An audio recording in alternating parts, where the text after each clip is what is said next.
दोस्तों, चिराग पासवान की राजस्थान यात्रा कोई साधारण धार्मिक तीर्थ यात्रा नहीं बल्कि राजनीतिक मास्टर स्ट्रोक है। लोक जनशक्ति पार्टी के अध्यक्ष और केंद्रीय मंत्री ने पुष्कर के ब्रह्मा मंदिर और अजमेर शरीफ दरगाह पर जियारत कर राजस्थान की सांस्कृतिक धड़कन को छुआ, लेकिन असली खेल सर्किट हाउस में मीडिया से की गई बातचीत में छिपा था।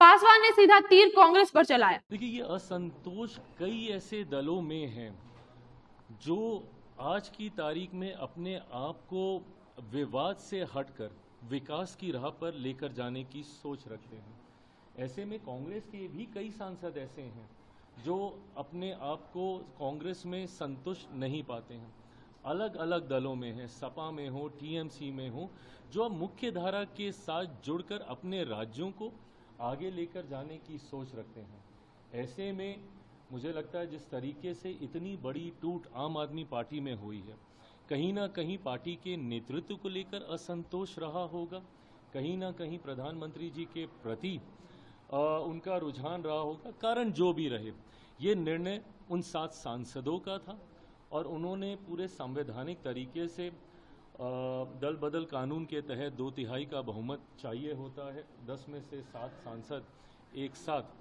उन्होंने भारतीय जनता पार्टी के साथ जाने का फैसला लिया।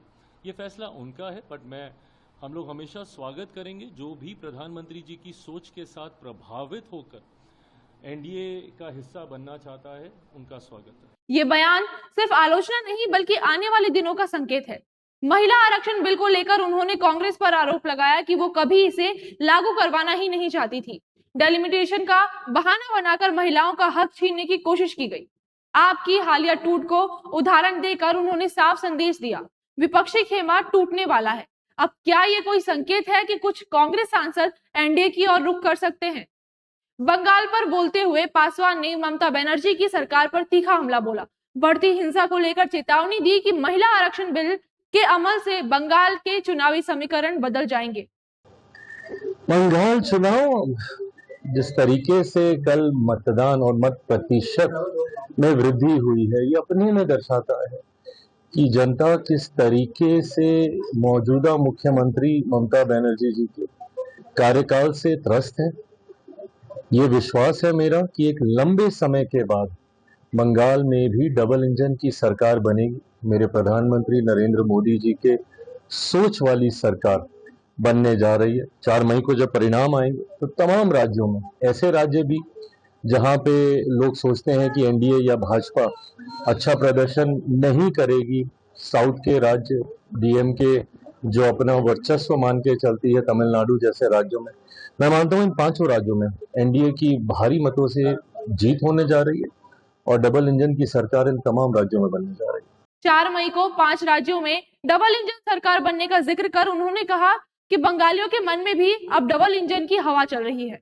ये बयान सीधे तौर पर टीएमसी को लक्ष्य कर रहा है। राजस्थान में अनाज की बर्बादी को लेकर पासवान का फोकस सबसे दिलचस्प है। उन्होंने फूड प्रोसेसिंग इंडस्ट्री को बढ़ावा देने का ऐलान किया और मुख्यमंत्री भजनलाल शर्मा से चर्चा का वादा किया। ये सिर्फ विकास का मुद्दा नहीं बल्कि किसान केंद्रित राजनीति का नया अध्याय है, जहां एनडीए राजस्थान में अपनी पकड़ मजबूत करना चाहती है। बिहार के संदर्भ में उन्होंने अगले 5 साल को गेम चेंजर बताया। पलायन रोकना और रिवर्स माइग्रेशन लाना उनकी प्राथमिकता है। साथ ही विपक्ष द्वारा बीजेपी पर सहयोगी दलों को खतरा फैलाने वाले दावों को खारिज करते हुए कहा कि मोदी सहयोगी दलों को साथ लेकर चलने में विश्वास रखते हैं। कुल मिलाकर चिराग पासवान ने धर्म, विकास और विपक्षी खेमे की कमजोरियों को एक सूत्र में पिरोकर एनडीए की मजबूती का नया नैरेटिव गढ़ा है। ये यात्रा न सिर्फ उनकी बढ़ती राजनीतिक परिपक्वता दिखाती है बल्कि 2029 के लोकसभा चुनाव से पहले विपक्ष में सेंध लगाने की तैयारी भी जताती है। पासवान अब सिर्फ बिहार के नेता नहीं बल्कि राष्ट्रीय स्तर के गेम चेंजर बनते नजर आ रहे हैं। धन्यवाद।